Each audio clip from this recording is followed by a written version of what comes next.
All right. Do you want to introduce the players? So, hailing from Libya and from Team Clutcher Kick, we've got Remote in yellow playing human. We'll see what corner he pops up into. Yeah, he's in the upper right. Oh, I should start my W3 booster. And we've got Beelit in the bottom left, the Night Elf, the blue player, playing for the Tavern in the bottom left. Sir. Instant altar for both players, so nothing too fancy, no surprises. Um,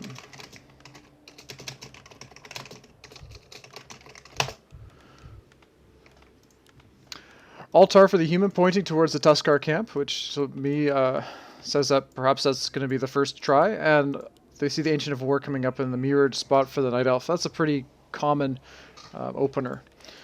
For the human's perspective, I can comment on it a bit. This first camp can be pretty tricky. If you pull it incorrectly, it can sometimes be tough to tank a lot of the damage onto the water elemental, and can potentially put a lot of damage onto those militia early on. Do you see that same kind of challenge on the Night Elf end of things, or is it pretty straightforward for this first camp? It's a tougher camp to Ancient of War creep. It's not the hardest in the world, but a lot of Night Elves will kind of freak out about this camp. With the Bloodlust, you can get some wonky targeting from the Tuskars or even the Ogre Magi at some point. So with the Bloodlust, if you stand between the Ancient and the ogre will target whatever's standing between it. So it doesn't necessarily just go straight for the building, which can be aggravating sometimes. And as you can see, Beelit is pulling 2 wisps, which is unnecessary, actually. You can definitely do it with only 1, and especially with your altar being north-facing, you can do it without 2, just easily. So would you call that a mistake, or would you call that insurance? It's definitely insurance, but it's not. It's insurance against the wrong race. It's more of an insurance against like a Blade Master coming over or undead, fast aggression, which I wouldn't say you're gonna see against human. Obviously, it's not necessary against human, and you can definitely do it with only 1 wisp. You just got to be careful with it. Very good. And both players executing this creep camp fairly well. All the damage going onto the water elementals. Militia taking the right target first, being that Tuskar Trapper. They've got the correct armor type advantage versus that, so it's the best one you want to take down first.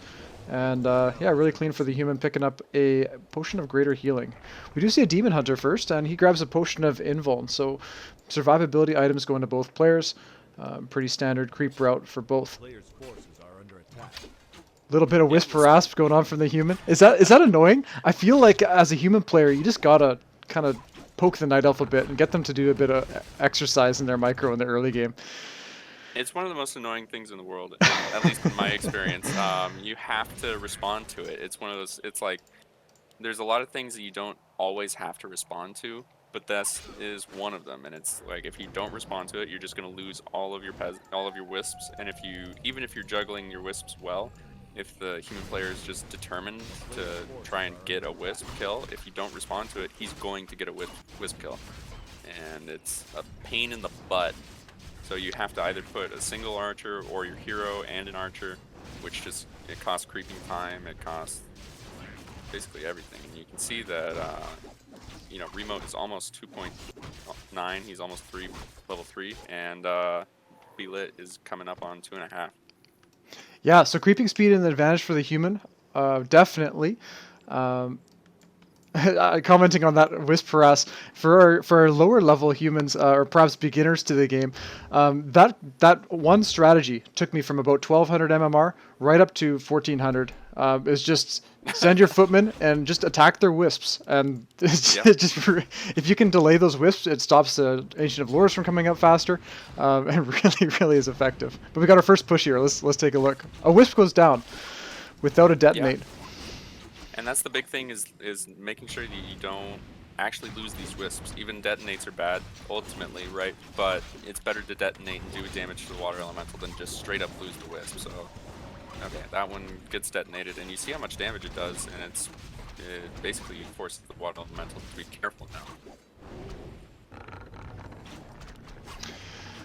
So we see the Hunter's Hall cancelled and 2 Wisps going off. I really like the illusions used in this first push, as it kind of makes it seem a little more frightening than maybe it is, and it kind of can mess up some of the target priority for the Night Elf.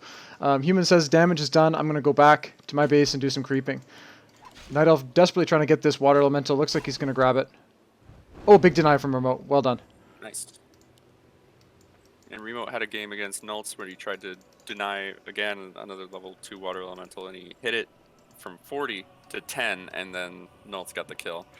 And I think that gave him level 3 in that map. Nultz still lost, but it's solid. So we see here in the elf base, the Hunter's Hall is late, so Tree of Ages is up, and no Ancient of Lores are going down yet, and he is replacing these Wisps currently. So he's only got 7, 8, or he's got 7 on the map, 1 near the Human Expo, and he's producing an 8th. So his timing to go to tier 3 and put down Lores, and he needs 1 more Moonwell. That's all going to be pretty delayed. Yes, absolutely. The more time bought for the Human before those bears come out, the better. And we see this Demon Hunter unfortunately not able to get up to level 3, which is a big power spike for him, getting 100 mana burns rather than just 50. And a Sea Witch second for the Night Elf compared to a Blood Mage second for the Human. Blood Mage second is fairly unconventional, I would say. You don't see that all the time. Rather, it's often a Sea Witch mirrored for the Human. But that mana drain, the Siphon mana, is very effective. We see a Militia push coming down into the southwest for the Human. Perhaps he's looking to close out this game early. Or maybe just some mid-game contesting.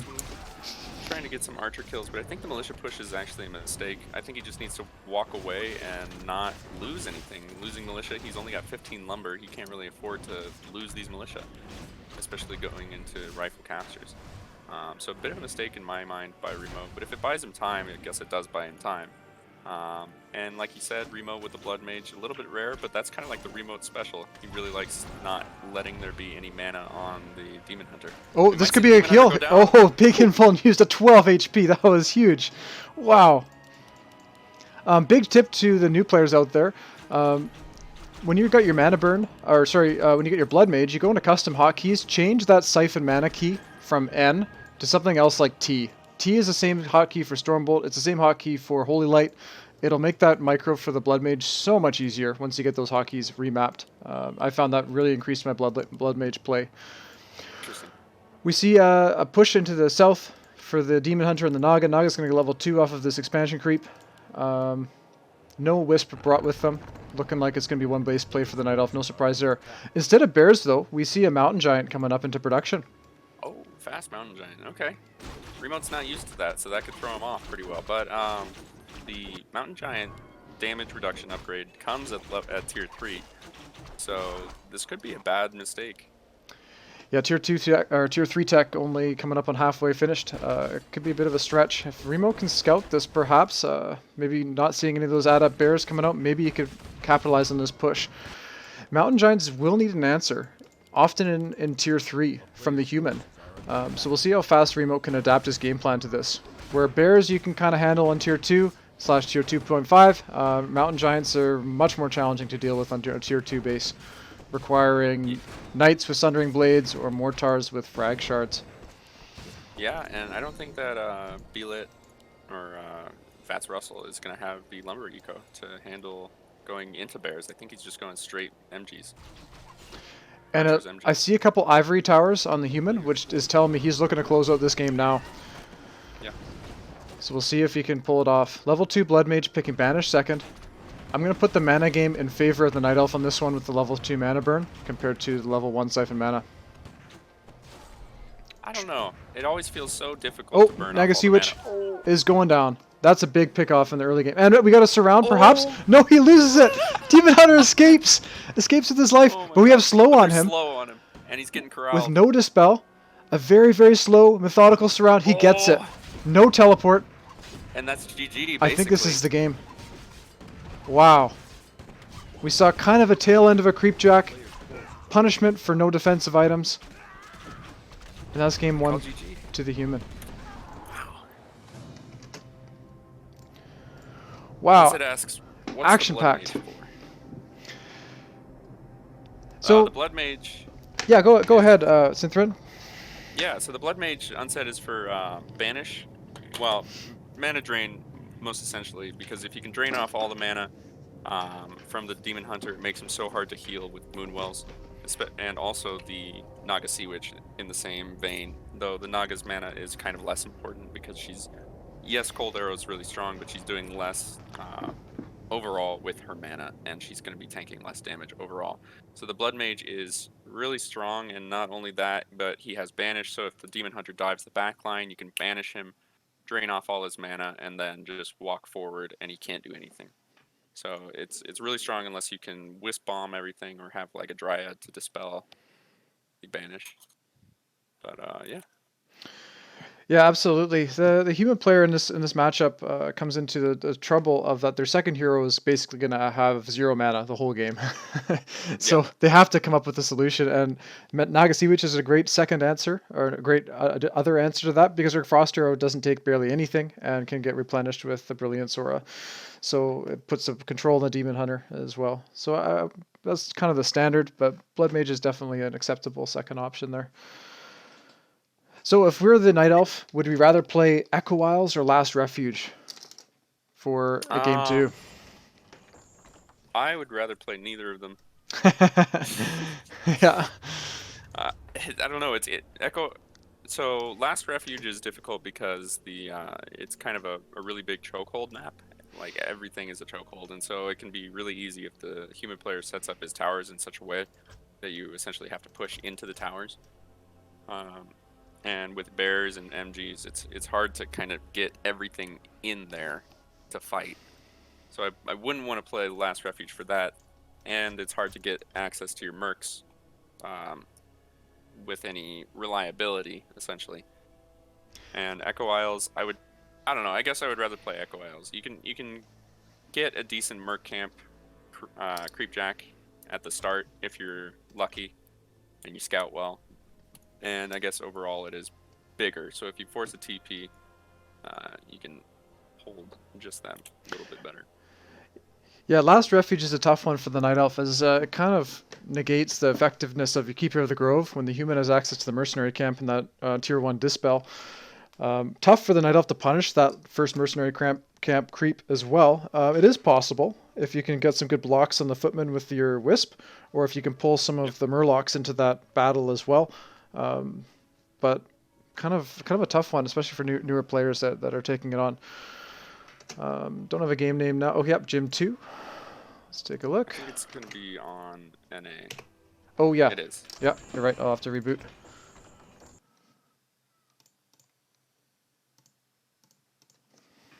Yep, no problem.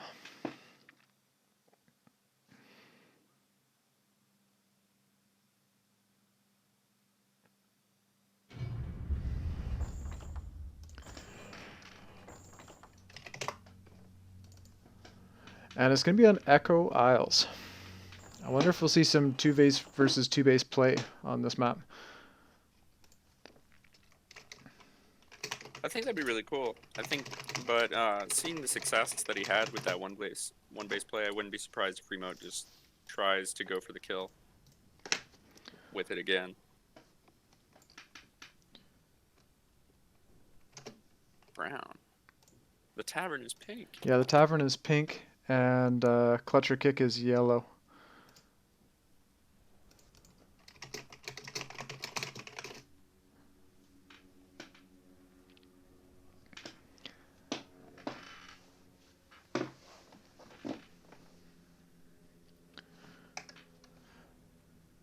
Ben Hale is not going to be happy about that. Brown. The tavern has What been hell the is one this shit? the one consistent team throughout all the seasons. Hey, it's the only one that stays the same. Were you ever on the tavern? No, I have not been on the tavern. I was part of the fairies in season 1, which was a pink color, but not the tavern. Tavern often putting up pretty good numbers, pretty respectable team overall. Although it seems like they're struggling to start this season. Yeah, big struggle to start this season. I don't know. They're 6-0 right now against my team, so we'll see if they can keep that up or come back for a 2-1. and really lead off this series. This team war. That's Guess we'll impressive. call it. Wow, 6-0. I mean, 2 series completely in the favor of the other team. Yeah, Yeah, every point is going to Well, matter coming into the end of this. agreed. But we'll see. We got some special weapons under our sleeves over here at Clutcher Kick. Is Boom Shiggles on your team? Boom Shiggles is on the team. Yeah. So he's got like all sorts of strategies that are just totally out from left field, right? Like he's does. he's your strategic genius, I bet. Yeah. Unfortunately, he did lose 2-0 this week, but we'll be coming back next week with him. Now that there's a film on Boom Shiggles and a few of his tavern builds, I think we gotta rework with him on maybe going back to standard or something. Absolutely. Maybe we'll see some Beastmaster Firelord play. If I was Boom Shiggles, maybe you'd be, taking the tavern play, but just maybe in a different direction, maybe. Yeah. I like it though. I like it a lot. Looking at the rankings, the standings, we can maybe take a quick peek at that while we're waiting. Oh, game starting. Let's not change it up. But No Tanks, No Wins is coming in at first place, and No Hands Mexicans in second, although we did have a game between the two teams, and I had lost this morning. One game to 2. Unfortunately, Newbie took the win. Hey So man, at least you took the 1 point. yeah, Human versus Undead, tough matchup. One of my favorite ones to play, but I made some poor decisions on Northern Isles and Echo Isles to kind of hand over those wins. Gotcha. Yeah, it's a tough matchup. I think I think that matchup is maybe the most heavily favored out of all of them, in the Undead hands. But it is fun to watch. Yeah, fun to watch, fun to play. I've been playing a lot of the one base style versus the Undead, and I tried doing one base on Echo Isles, but there's just not enough creeps for it to make it viable, and was kind of punished into the late game on that one. But yeah, Newbie's a good player. He's from Singapore, so the ping was quite high, but he fought through adversity of that 300 ping and took home the win for his team. So we see an altar in the south for the human. This is looking like perhaps a mercenary camp first, which was probably what I would end up doing, and an altar to the north for the night elf towards the ogres in the green camp. Yeah, and with this Ancient of War creep, you can essentially kill the ogre just as the demon hunter comes out. You can, if you time it well enough. You got to be careful not to deny with either the archer or the Ancient of War though, before the demon hunter comes out.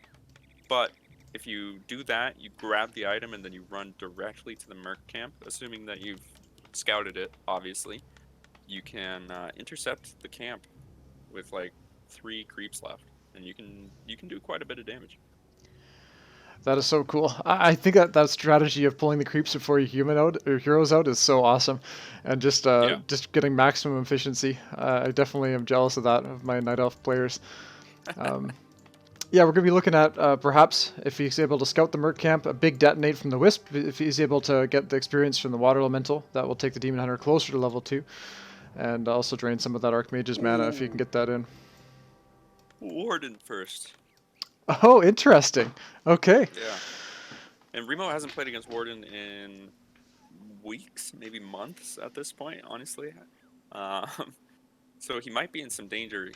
Remo likes to practice against one hero at a time. He doesn't like his Night Elf opponents to change up their tactics. He likes just for them to be robots and go Warden 3 games in a row, Demon Hunter 3 games in a row, or Keeper 3 games in a row. So he feels comfortable against Keeper, and he feels comfortable against Demon Hunter. But we'll see how he does with the Warden.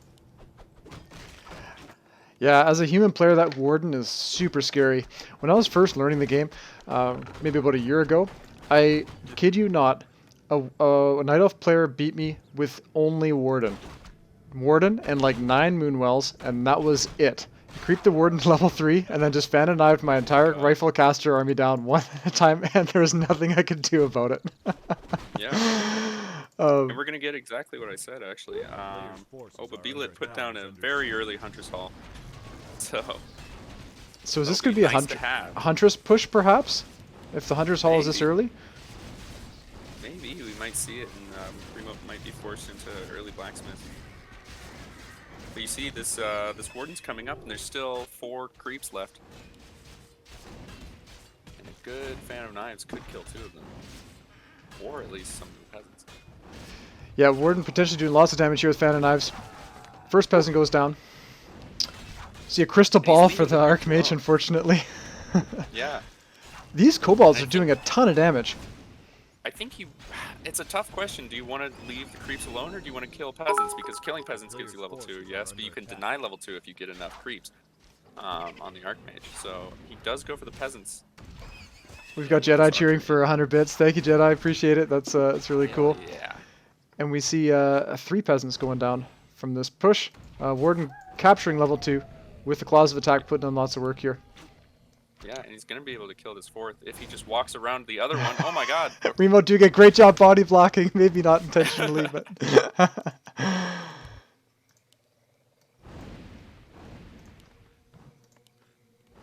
6 wisp attack. So the Warden has been fended off. Both players are at level 2. We've got many wisps coming up. Moonwell's finishing now, and Huntresses have been started So for the Night Elf player. Yeah. And early tech, I'm not sure if this is... I think this is a mistake by Fats Russell. Early shop going down, so he's going to have 5 wisps for his lumber economy, which normally you're recommended to have 9. And he loses the archer, so this could be really bad for him right now. This could be a death push if he doesn't know how to hold this. So interesting. Often when I'm playing against Night Elf, I see Huntresses played against human only on tier 1, and they're just got to win the game basically by sheer numbers before rifles can get up to numbers. But it seems like we're seeing a bit of an alternate strategy here, where we're seeing Huntresses with a tier 2 tech. Yeah, I think it's based off of the mistake of putting down his Huntress Hall. He was probably in like autopilot and just meant to put down a second Moonwell and accidentally put down the Huntress Hall. So now he's just trying to make the most of it and pumping out Huntresses, which it's gonna work for now, but eventually these Huntresses are just gonna fall apart. We see Sinister Strike second rather than Blink. So that's telling me perhaps not as much economy harass. If the human's going to scout that appropriately, maybe they're not going to tech up their Arcane Tower. See this Warden taking a ton of damage and no Moon Juice. Yeah, and that's the thing about Warden is she is very, very Moon Juice heavy, especially because mana drains 4 Moon Juice mana for every 1 mana returned to the hero.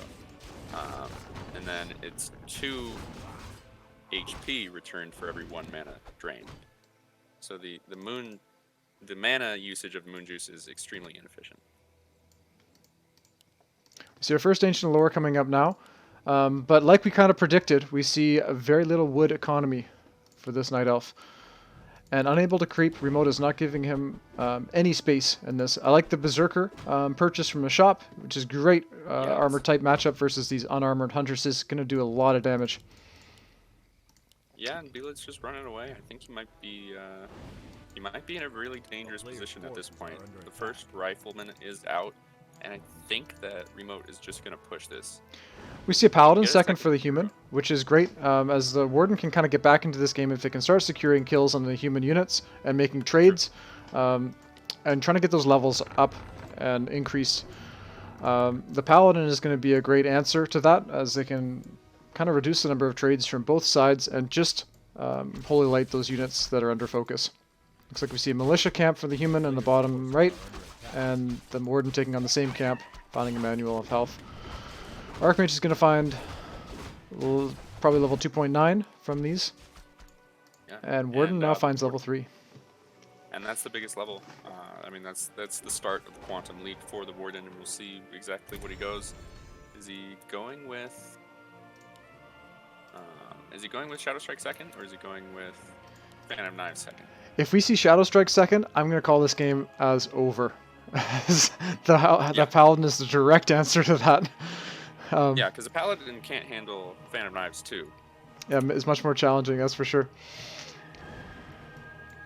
Warden scouting this expansion, sees there's nothing, says, might as well creep that. Human taking first of the two contested camps in the middle. Gonna find level 3 on the Archmage. Not making use of this crystal ball. Perhaps this is some scouting maybe gone to waste, but we see first rifle upgrade coming up. And priests and rifles is the answer. Paladin finds level 2 off of this camp too, finding a greater mana potion, which is going to be huge. Ooh, beautiful. We see Divine Shield to protect that hero, which is the safe way to play it rather than a greedy. Okay, so this is a big chance for the Night Elf to do some huge damage. We got 5 Huntresses, we see an Ogre Mauler even purchased, and 2 heroes. Yeah, and if he just goes straight for the Militia, which we do get Phantom Knives level 2, but the Arcane Tower blew off about 50 mana. 2 Huntresses going down. The 3rd Huntress is falling. These Huntresses just have my paper God. armor. They're 4th Huntress is down. The Night Elf army is in shambles. Breath of Fire coming down, which is great, but the Night Elf doesn't have anything else to push with. Yeah, and he did kill all the Militia, so now there's only 3 Wood Peasants left in the main. So Remote's backing off, saves this 1 Huntress with 2 HP. But I don't know if he did enough damage to stop the push once it happens. The lumber economy is in this mid game for the human is not as important. It's important to get the tech up fast and the heroes and the tier 2 buildings up, but once you've got Dispel, once you've got priests, I don't even know if we'll see Dispel, but once we've got that, unless you're going to want to put up an expansion, we don't actually need too many peasants, and this might actually play into the humans' favor as they're able to put more units into army rather than economy, and build up a stronger 52 food army compared to the Night Elf. We see perhaps the 50 food death push on its way, trudging their way over to the Night Elf base, looking to And the first attack Mountain Giant's coming out. before these mountain giants become too dangerous. Night Elf Huntress is still at 2 HP. And we get a tech to tier 3 starting now, right now. Oh, that's going to feel like an Way too eternity. That's going to feel so long for the Night Elf. Yeah. And this Mountain Giant can just die. Like, no joke, with the Troll Berserker, with the Water Elementals, this Mountain Giant will be taking full damage, essentially. I mean, other than the medium armor type reducing piercing damage. But look how much damage it's already did. God. So the first and perhaps the last fan of knives going on to the human army. Archer falls, Huntress falls, Dryad falls. Trading for ivory towers, it doesn't feel great. And Wisp detonates when he already is attacking and doesn't have enough Wisps or Lumber economy. That hurts. And not only that, but he also detonated off his own Brewmaster's mana. So a bit of a backfire on that. Wait, the detonate takes your own mana too? It does. I did not know that. Oh man. Yeah, you got to be super careful. I learned that like at 1400 MMR, and learning that brought me up to 1500. Like learning to not detonate my own heroes and my own entangles and whatnot. Wow. Brought me up to 1500. Well, thank you for teaching me that. That's really interesting. Yeah. So we see a strong game played by Remote. Well done. Really finding that 50 food timing before the Night Elf tier 3 comes online. Answers to the Night Elf heroes. With the Blood Mage and the Paladin second, some great second hero choices and good army composition from that player. Yeah, it's that's the matchup. We see many games kind of falling into that kind of ending. Not too much of a surprise on that one. Yeah, and good games. Honestly, I think Bats is so close. I think his build order might just be a little bit off or wrong for the tier 2 1 base push from human, but he seems really close, and I don't think he's that far off as far as like micro and in combat decisions. So maybe just shoring up the macro and build order decisions, and I think he could really hold this pretty well. Yeah, he's definitely showing he's got potential. It can be so discouraging, speaking from experience, losing a series. It just feels like, the game is so hard. It's so hard to get back into it. But I think that's the cool thing about GNL is that you've got lots of coaches looking out for you and giving you some advice and willing to help you out. Have you had a Night Elf player from the community help you with your game? With my game? Yeah, definitely. Always Arc. And shout out to Arc's Learning Night Elf series. Arc always helps out. And then just kind of the rest of the guys. Niyaki is always really nice and willing to share replays and willing to offer his advice and what he thinks you're doing just terribly, terribly wrong, and always willing to call you out on it too, which I can always appreciate. Yeah, absolutely. Ark is absolutely a pillar in the North American Warcraft 3 community. I was hoping Yeah. that you'd shout him out because he's an awesome player. That's Ark_RS, I believe, is his stream. If you haven't Yep. checked it out, give him a follow. He's earned it, that's for sure. Playing the game at a really high competitive level. For So, sure. do we have any other games on today? Let's see. Bringing it back to Friday, my Chrome tab. we have Floss 2x daily versus Grendel, and that will be in approximately 3 hours. And then looks like that's it. Like all of these are going to be Saturday, Sunday, which is crazy. It's like no Monday games, no Tuesday games. I think it's perhaps part of the on the coaches of trying to get that matchup, the week 3 matchups in early as they can. Often I'm Yeah, getting my matchups in on Monday and Tuesday, so they kind of just the result of scheduling later in the week. But also, you yeah, kind of for want sure. the early games in the week as a bit of preparation, right? To study the matchup, to game some of those maps out. So I'm not super surprised with seeing lots of games on Saturday and Sunday. Yeah, and I So mean it's good for the players too. we could take a look at some of the series scores. We see GFNA versus No Hands Mexicans, very close, 4 points to 5. And we see No Tanks, No Wins, 6-0 over Base Lake Advocates. So the BLA are trying to find their way back into this game. Grendel is playing today, coming up, looking to take home those big points. And the Tavern finding 6 points this week. And Clutcher Kick looks like that just updated. 2-0 for Remote, Yes, sir. finds their first 3 points. Yeah, and we're hoping Bushimo and Awok can maybe follow in those footsteps, and then we'll see. I think Dave. Well, I don't know. They're all pretty good matches. All the captains really try their hardest to make sure that all the matches are as fair as we can make them. So, you know, we do see 3 2-0s on the board right now, but honestly, almost anything can happen in any game, and I think any of these could have been 2-1s, and I think any of them going forward will be 2-1s too. So we'll see. Clutcher Kick has looked great, honestly. I've seen their players improving crazy compared to week 1. It seems like lots of Yeah. their team is very active on the forums, studying replays, asking for advice. Um, I'm looking forward to watching Soft Ice Cream on Saturday. Yes. Taking him, I'm cheering for him. I'm hoping he can find his first series win. He's definitely putting the time in to getting his game up. I'm a Panda. What is I'm a Panda play? What's that matchup going to be? I'm a Panda plays human, I believe. Okay. He was Bidu's first opponent in GNL. All right, so we see a big human matchup coming up. Yeah. Okay, I'm excited for soft ice cream. well, I'm going to call it quits on the stream now. Thanks for coming on as a co-cast. Really appreciate the insight and appreciate the banter back and forth. Helps fill in that space a bit.